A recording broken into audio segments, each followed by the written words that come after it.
Hello, I'm 56 now, so I need to crack on with my antiquarian mission. There isn't much time left. On this hike today in the Lake District, we're going to try to answer 4 questions, at least 4 questions. Question number 1, is this alignment of Bronze Age rows, cairns and megaliths deliberate? Question number 2, does it have any connection to other monuments within the wider region? Question number 4, does it have any connection, any relationship at all with what must be the least understood stone circle in the county of Cumbria? And question number 4 is, was it a good idea for me to wear shorts in late September in northwestern England? The Bronze Age features here are collectively known as Divock Avenue because they're located on Moor Divock. And if I fail to come up with the answers today, you lot are more than welcome to call me a Divock.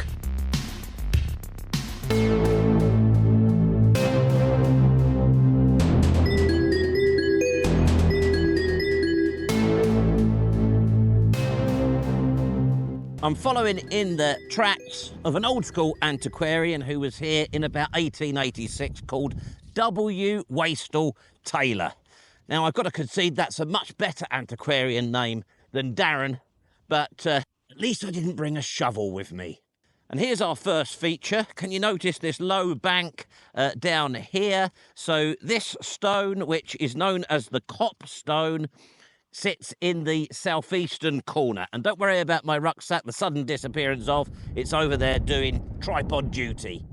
I really like the copstone. I think it's a fine example of an upstanding megalith. If you look down there, you can see the stones, the sort of cobbles that it is embedded in. Now, clearly, it's become quite hollowed out around the base, possibly could fall at any stage, which would be a shame. Now, presumably there were others in this ring cairn monument, but this is the only significant one that stands today. It probably won't show too well on camera, but there's the sort of outer bank, and we'll follow it round. Now, Waistell Taylor refers to there being at his time 10 to 12 sort of outer stones, small stones. They don't seem to be visible now. I suspect they've sunken, but there's one there, little one next to it. And then there's another one over here as well. Or another little one poking out there. So that's 4. And then we come round here. I think they've just sunk. I think they've just disappeared. What was that? 4, 5, is that? 6. Another one there.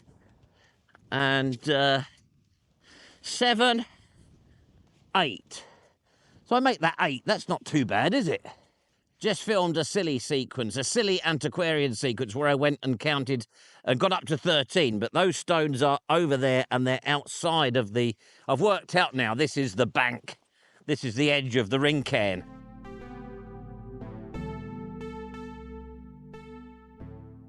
Get a little bit of megalithic energy there before I set off. Couldn't find any records of actual excavations on the copstone.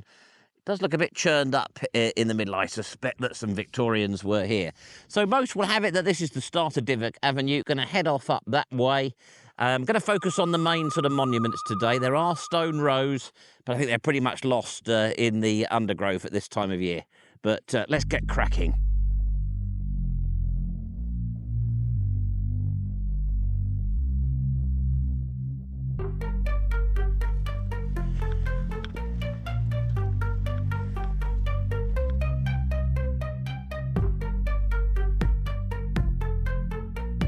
A bit of Hello Ladies slow motion sheep.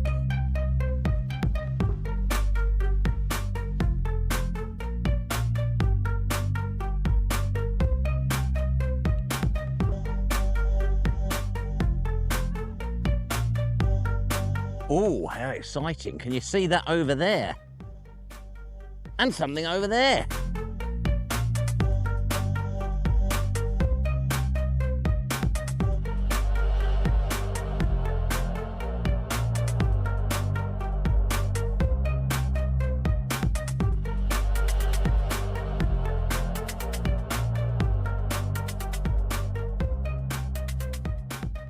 On the alignment, this is what's called Moor Divock 5. There's all sorts of complicated numbering systems for the features here.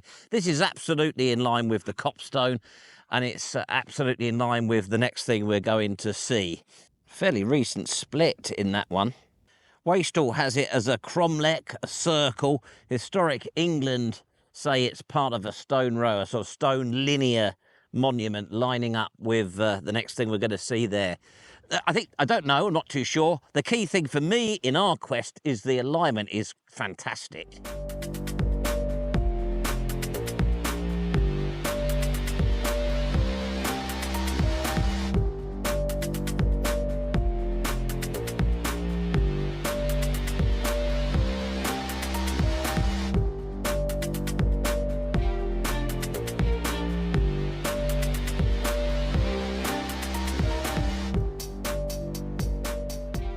It's absolutely beautiful, isn't it? Ascomfell ring cairn, a highly unusual. Well, ring cairns are quite rare anyway, aren't they? A really unusual feature. It sits atop a mound. It's the first circular structure that you encounter on Divock Avenue. Rucksacks over there, don't worry about that.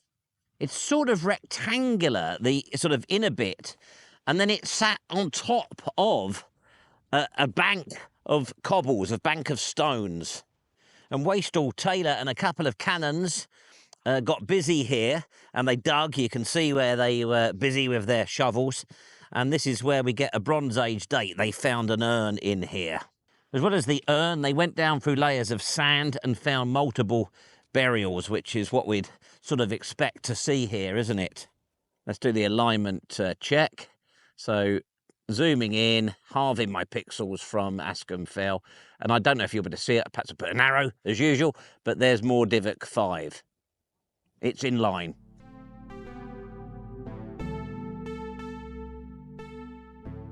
Sorry about the big looming face and any deterioration in sound quality. I've jumped onto the GoPro, charging the other stuff up. It's blooming cold. I'm now heading off to the next monument. I keep getting distracted. There's so much along here. But we need to look at the Starfish Can, ridiculous name bestowed upon it by Waistell Taylor. And I thought as I got a stomp on this part of my hike, I'd catch up on some YouTube sort of matters.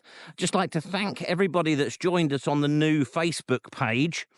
It's sort of quite good fun there. I'm quite enjoying it. I think Facebook functionality is best. I know some of you don't like Mark Zuckerberg or whatever. But please go and hop over and like and follow the page and join in. The more interaction I get there, I feel like the more I can sort of do with it. So we'd welcome you over on Facebook.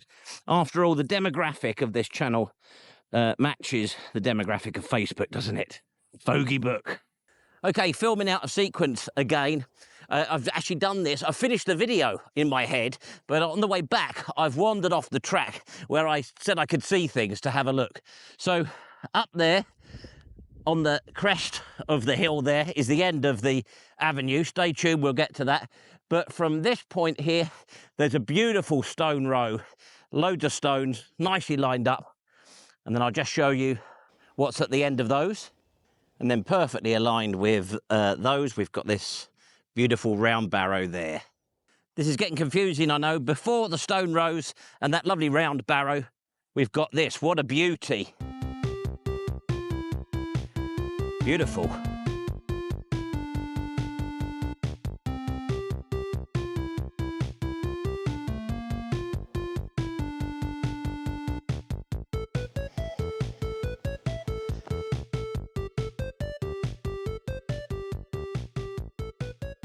I tell you what, let's have a laugh whilst I'm GoProing my way up here. Have a look at this recent comment received on one of our videos. I might do it in a funny voice. First time I've seen this channel. First impressions ... Lose the big dots.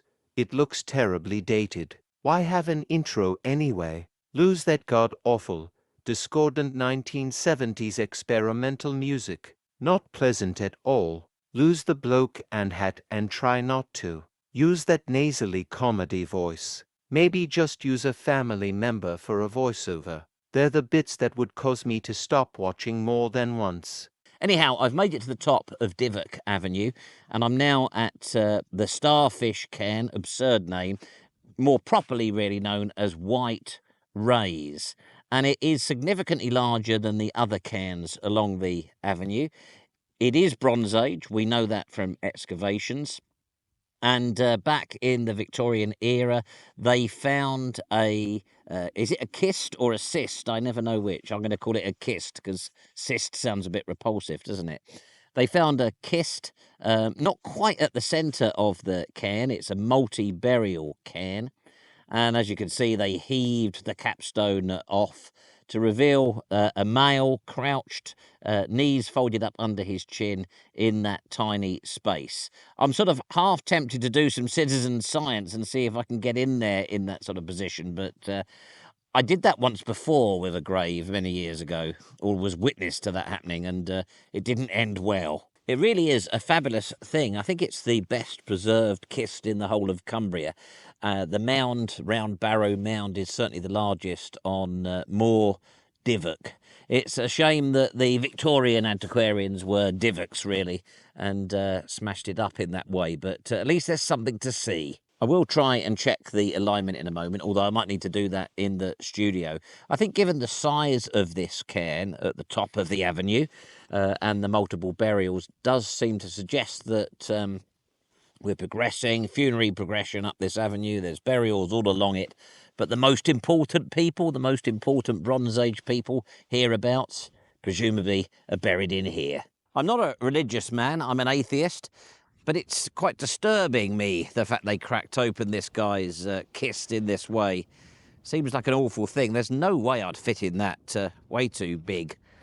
Fat is what I basically mean. Let's check the alignment. Come with me here. I don't suppose for one moment we're going to get this on camera. But looking down there, I can see the other monuments that we've visited today, along with others, and it's like a sort of a curving avenue. That's quite typical, isn't it, with these things? They quite often curve. Yeah, I can see the copstone down there. That's sort of directly in line, and then the other monuments are sort of curving off round that sort of way. It feels like a sort of a planned structure to me, I have to say. Right. Well, it's time to crack on. It's one of those monuments that I'm struggling to leave. It's sort of drawn me in. But we now need to leave the alignment of Divock Avenue. We're heading off that way to have a look at one of the most least understood stone circles in Cumbria. We'll have a look at it and see if we think it has any association with this whatsoever. Come on. Sounded a bit bossy there, didn't I?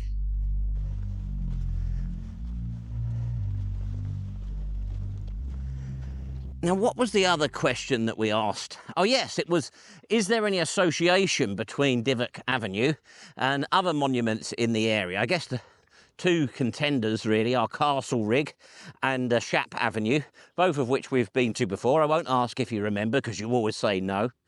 I think the strongest contender, I mean, Castle Rig is older, isn't it? The strongest contender has to really be Shap Avenue. And both Divock and Shap Avenues are aligned with the winter solstice. And I think if on a clear day, if you were stood up there, not like today, on a clear day, if you were stood up there on White Rays, you'd be able to probably see Shap Avenue down in the valley. Well, not now, because it was destroyed by idiots in the 18th century, but, you know, possibly there's an association there. So I make my way along here. I can see White Rays there, so that's the top of Divock Avenue.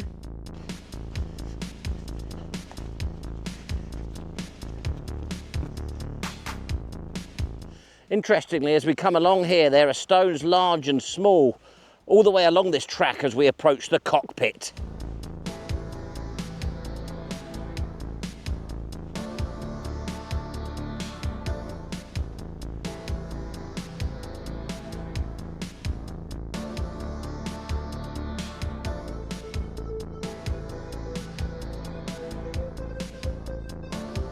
Well, it's a belter of a circle. I absolutely love the Cockpit. It's beautiful to look at, and it is so mysterious. That there, built within it, is a likely Bronze Age burial cairn, and there's another one here, possibly faintly over there. I just love the Cockpit. I'm stood within it there, and I'll put an arrow to show you where White Rays is there up on the ridge. So it's not aligned with the avenue. That's running sort of that way. This is over to the northwest of it. So there's no alignment. And I would say the distance between them, oh, I don't know, it's probably 3/4 of a mile, half a mile perhaps. It is adjacent to a whole series of tracks, including just over there, Roman High Street.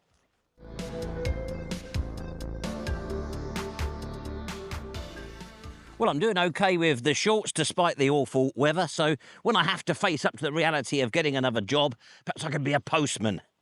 I don't understand it, but it is absolutely beautiful, the cockpit. Never excavated. We don't know how old it is. It's sort of assumed, like the avenue over there, to be Bronze Age.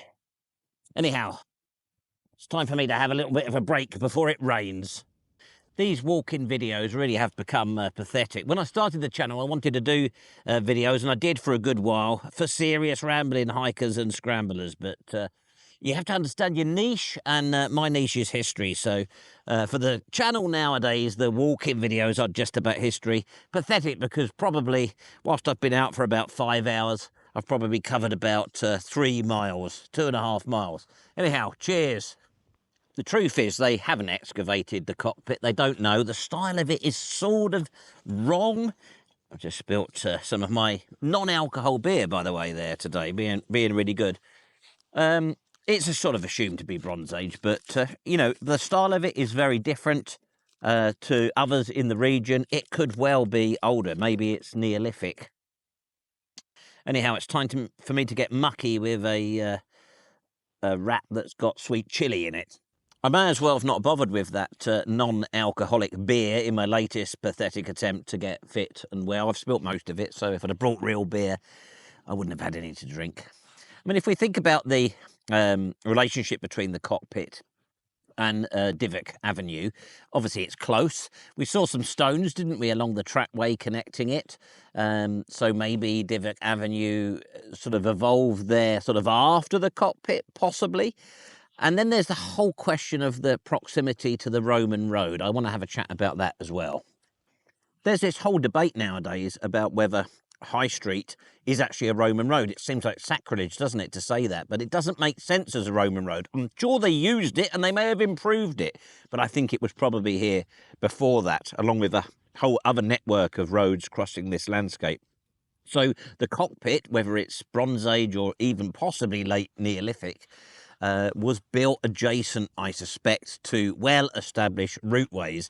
And that's sort of interesting, isn't it? Because we've talked about that a number of times. Yes, it's probably got some sort of ceremonial purpose, but what a great place to sort of meet up and trade, or even just stop for a break, a bit like I'm doing, although respectfully outside of the circle, on a long journey.